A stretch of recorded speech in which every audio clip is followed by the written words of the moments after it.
La Côte d'Ivoire s'attaque encore au Cameroun. Vous-même écoutez. Troisième étoile, c'est le maillot. La quatrième étoile, c'est au Maroc. Zéro trophée pour le Mali. Cameroun, tout ce que vous aurez, c'est manioc. Aucun mot qui pour me faire. On réécoute encore.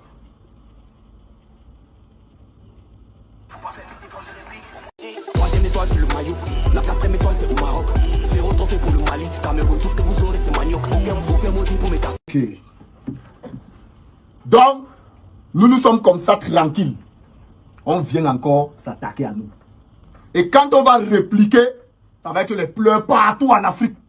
Que les Camerounais ont la malbouche. Les Camerounais, patati, patata. Suspect 95, mes frères. Tu ne devais pas t'attaquer au continent. Reste, tu fais ta musique au calme. Il y a les clashs chez nous. Nous, on n'entre pas dans nos clashs. Parce que nous, on ne clash pas nos frères Camerounais. Donc, quand les Camerounais clashent entre eux, nous, on ne les clash pas. Mais quand quelqu'un d'ailleurs, quand quelqu'un d'externe s'attaque au continent, il aura affaire à nous. Donc, comme tu as commencé, nous, on va terminer. Baladi Kwata. Ils sont nombreux comme ça qui m'écrivent tout le temps, qui me posent des questions. Pourquoi il y a palabre, pourquoi il y a clash entre ces deux nations? Alors, aujourd'hui, j'ai décidé de faire cette vidéo pour vous expliquer certaines choses. Vous savez, ne confondez pas l'attachement avec problème. Entre le Cameroun et la Côte d'Ivoire, il n'y a pas les problèmes, mais il y a l'attachement. Et le but de cet attachement est de créer du divertissement. Mettez ça en tête. Le but de cet attachement est de créer du divertissement. Le Cameroun et la Côte d'Ivoire, c'est la famille. Donc ne vous basez pas de ce que vous voyez sur les réseaux pour faire des jugements ou encore pour vous dire que les Ivoiriens n'aiment pas les Camerounais, vice-versa. Non. Entre ces deux nations, c'est l'amour réel. Mais il y a beaucoup de personnes qui ne comprennent pas cela.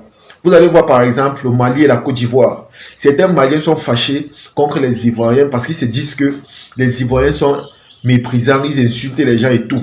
Et pourtant ce n'est pas le cas. C'est juste l'attachement. C'est vrai que quand la Côte d'Ivoire fêtait les 1 an d'anniversaire pour la défaite du Mali lors de la CAN, d'autres personnes ont pris ça mal. Il y a beaucoup de Maliens qui ont pris ça comme la moquerie ou encore l'insulte. Et pourtant c'est l'attachement. Je dis bien l'attachement. Même le match qui va se jouer contre la Côte d'Ivoire en décembre pour la CAN 2025 au Maroc, sachez que ce qui va se passer après ce match sera également l'attachement. Donc malgré tout ce qu'on va se dire sur les réseaux, malgré toutes les polémiques qui se feront autour de ce match, sachez que entre ces deux pays, c'est l'amour réel. Mais sachez qu'il y a plusieurs façons de manifester cela. De la même façon que les Ivoiriens clashent les Camerounais sur les réseaux, c'est de la même façon que les Camerounais clashent les Ivoiriens sur les réseaux. Et comme je vous ai dit, ça crée des liens, ça tisse des liens fraternels, ça crée de l'attachement. Donc ne confondez pas les choses, parce que vous êtes nombreux. Vous m'écrivez, vous me demandez, vous me posez des questions. Pourquoi tout le temps, il y a toujours le clash entre ces deux pays? Pourquoi certains blogueurs ivoiriens insultent certains blogueurs camerounais, vice-versa? Sachez qu'il n'y a pas de problème. Je dis qu'il n'y a pas de problème, mais c'est parce que on a affaire à deux pays qui aiment ça. C'est-à-dire se clasher, qui aiment se taquiner, qui aiment faire les polémiques, qui aiment créer des problèmes entre eux. Mais ce sont des problèmes, je vais dire, plus ou moins positifs. Parce que les problèmes qu'il y a, c'est toujours autour du football ou encore autour d'un sport qui rassemble. Et bizarrement, entre le Mali et la Côte d'Ivoire, il y a ce même attachement-là. Mais c'est aussi au niveau du sport. Mais sauf que le Mali a toujours, je vais dire quoi, le Mali a toujours ce ndème que à chaque fois qu'il y a toujours une compétition entre le Mali et la Côte d'Ivoire, c'est toujours la Côte d'Ivoire qui remporte. C'est la raison pour laquelle vous allez toujours voir les Ivoiriens en train de se moquer des Maliens dans le sens du sport. Parce qu'ils sont surpris de voir qu'à chaque fois, que ce soit dans le domaine du MMA, de la boxe, du sport de combat ou je ne sais pas trop du football, c'est toujours la Côte d'Ivoire qui remporte. Et la Côte d'Ivoire se base du fait que lors de la CAN, ils ont gagné le Mali à la dernière minute pour dire que dans tous les sports, ils sont les meilleurs. Mettez aussi en tête que les Ivoiriens sont des gens très très fiers d'eux. Je dis bien très très fiers d'eux. Ce sont des gens qui s'estiment. Ce sont des gens qui sont patriotes. Ce sont des gens qui ont leur fierté, leur dignité. Ils sont tellement fiers de leur pays. Ils aiment tellement leur pays au point où ils défendent leur pays chaque fois. Et si toi tu es sur leur chemin, ils ne vont pas se gêner de t'humilier avant de continuer leur route. Parce qu'ils se sentent. Ils aiment bien ça. Et pour un pays qui ne comprend pas comment il se comporte, vous aurez toujours l'impression qu'ils se moquent des autres ou encore ils méprisent les autres. Non. Ils sont simplement patriotiques et ils aiment tellement leur pays. Donc ne confondez pas l'attachement avec les problèmes. L'attachement signifie quoi? Lorsqu'un pays fait quelque chose qui est bizarre, tu te bases de ça pour créer de la polémique, pour te moquer de l'autre, mais c'est dans le bon sens. Ce n'est pas des, ce n'est pas des polémiques où on veut rabaisser forcément l'autre, non.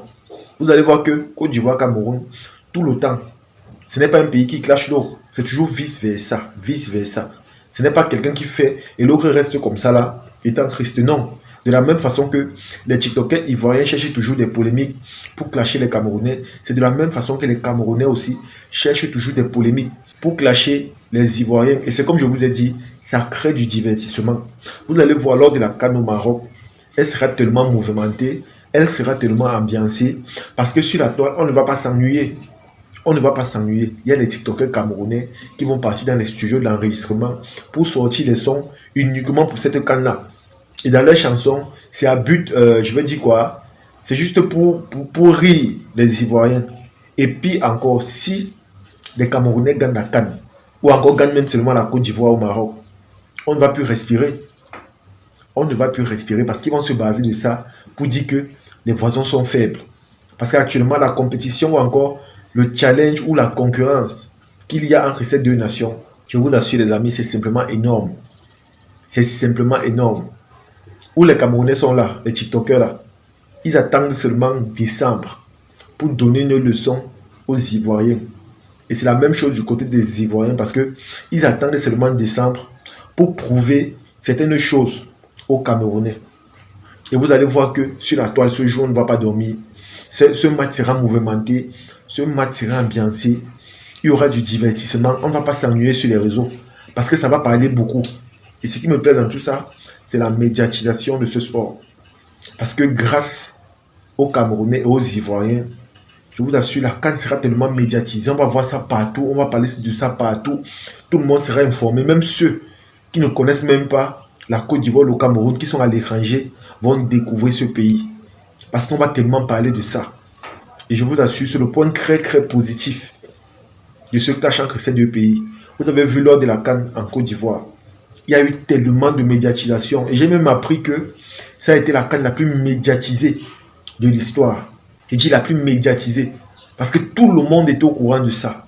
Quand on voit les gens qui étaient en ligne, quand on voit le nombre de personnes que cette CAN a touché, ces gens-là étaient vraiment nombreux. J'ai dit tellement nombreux. Et comme je vous ai dit, c'est le point positif de toute cette polémique-là ou encore de tout ce clash. Donc ne voyez pas ça comme étant des problèmes où on ne s'aime pas et tout. Non. Au contraire, c'est l'amour réel. Il y a même des Ivoiriens qui m'ont écrit pour me dire qu'ils sont mariés à des Camerounais. Ils sont mariés à des Camerounaises. Ils vivent ensemble depuis longtemps. Il y a même d'autres qui m'ont dit qu'ils ont des amis d'enfance qui sont des Camerounais. Et le fait de vivre avec eux, ça leur permet de voir leur mentalité. Et aujourd'hui, c'est l'amour total. Parce que tout ce qu'on se dit sur les réseaux là, il faut vraiment avoir un ami ivoirien ou encore un ami camerounais pour se faire un bon jugement ou encore pour être clair dans ses pensées. Alors, pour tous les inconnus, c'est-à-dire les Maliens, les Gabonais, les Congolais qui m'écrivent pour me demander pourquoi ces deux pays-là ne s'aiment pas, sachez que, au contraire, c'est l'amour réel, c'est l'amour sincère, c'est l'amour total. Mais sauf que les deux nations ont cette façon de manifester leur amour. Si vous partez dans certaines vidéos, vous allez voir les TikTokers camerounais et ivoiriens, quand ils se rencontrent, sur les réseaux, ils ont l'habitude de se clasher, mais quand ils se rencontrent, ils s'aiment énormément. Ils font des vidéos ensemble, ils marchent ensemble, ils mangent ensemble. Tu as l'impression que ces deux personnes ne se clashent jamais sur les réseaux. C'est une façon de vous dire quoi? Entre nous, c'est l'amour réel, on n'a pas de problème. On ne se cherche pas des ennuis. Ne vous basez pas de ce qu'on dit ou encore de ce qui se fait sur les réseaux pour vous créer des jugements. Mais sachez que entre ces deux nations, c'est la paix, c'est l'amour, il n'y a pas de problème et on vit en parfaite harmonie. C'est de ça qu'il s'agit. En tout cas, les amis, c'est ici que se termine la vidéo. J'espère que vous avez aimé. J'espère que vous avez apprécié. Partagez la vidéo au maximum et on se dit à la prochaine. Ciao.